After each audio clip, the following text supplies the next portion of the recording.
Hello everyone, it's Janki and welcome back to another video. And today's video will be a fun book recommendations wherein I'll recommend you all books based on your aesthetic styles. So basically I knew a few of them like Dark Academia, Light Academia, but I had to Google some of them myself, and after I read the descriptions and the name of those styles, I brainstormed a little and tried to find book to match those descriptions. And also the books that I recommend today may not exactly match the description of the aesthetic style, but it may have some elements of that aesthetic style for sure. And so let us begin with our first aesthetic style, cottage core. So, this aesthetic style is inspired from the romanticized interpretation of agriculture. It's basically centered around ideas like nature and simplicity, and thus, our main colors also concentrate on green and beige. So I think The Clockmaker's Daughter is the nearest book I could find to cottagecore, as cottagecore is basically surrounded around this idea of nature and simplicity.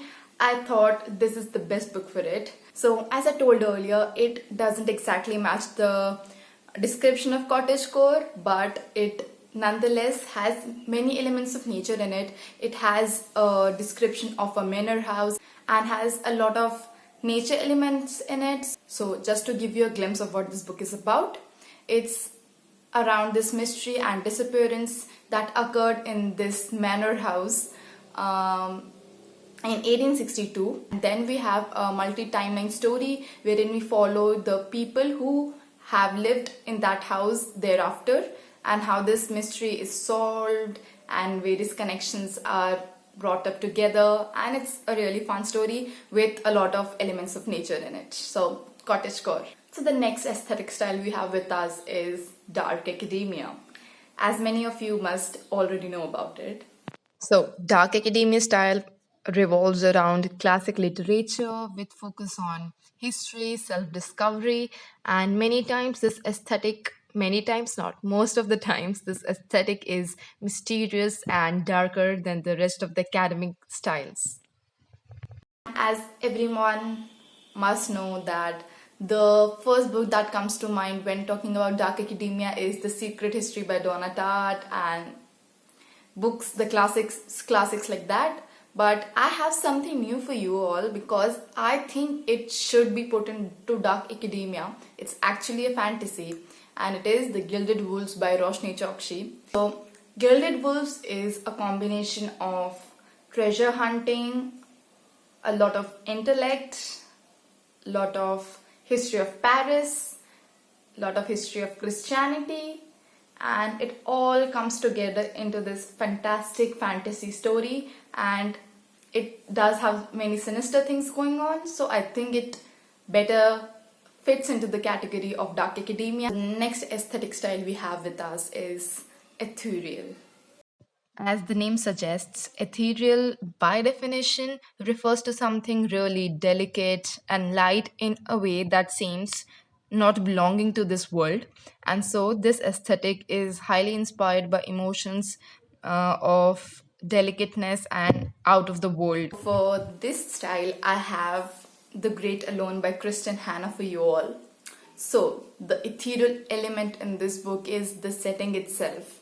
It's set in Alaska, and the description of Alaska that is presented in this book is extremely ethereal. So, Alaska in this book is presented as an individual character itself. You'll find yourself amidst Alaska while reading this book. It is absolutely ethereal in its descriptions, and the setting of this book is amazing. So yes, a little twist on the ethereal nature, nothing with cathedrals, angels out of this world, but I think the setting itself, the description of the setting itself is out of the world, and that is why I recommend you all for ethereal style. So the next style we have with us is Baddie. So, do I even need to explain this? No, but I definitely will. So, the Baddie aesthetic can be best described as a girl who can pull off the baddest style or the new style of hip hop.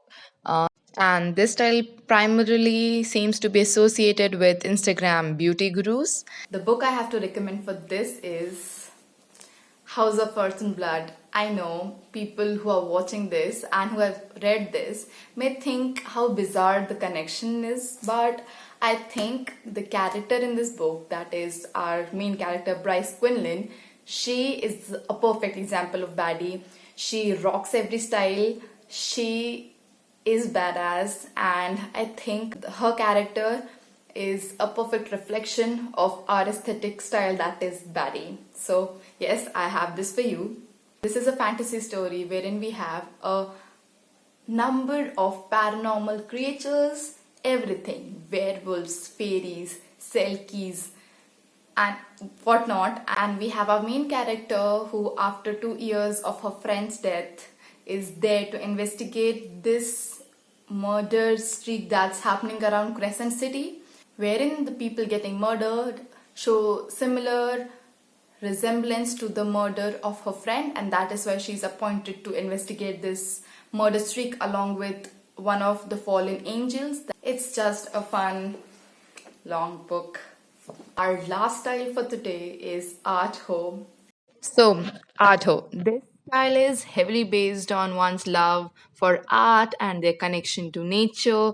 And basically, the key item of this aesthetic is paintings. So, the main colors here are also blue and yellows. And the book I have for this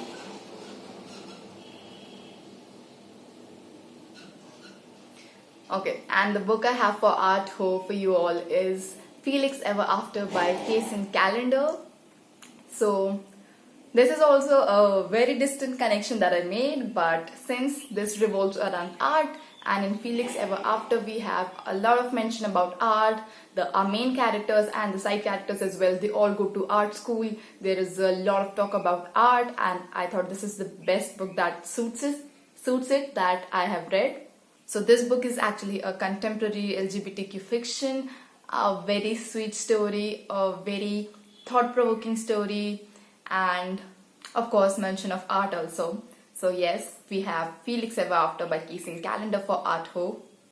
That was all for this video. Thank you for watching, and please tell me in the comment section down below how you liked this video, and meet you next time.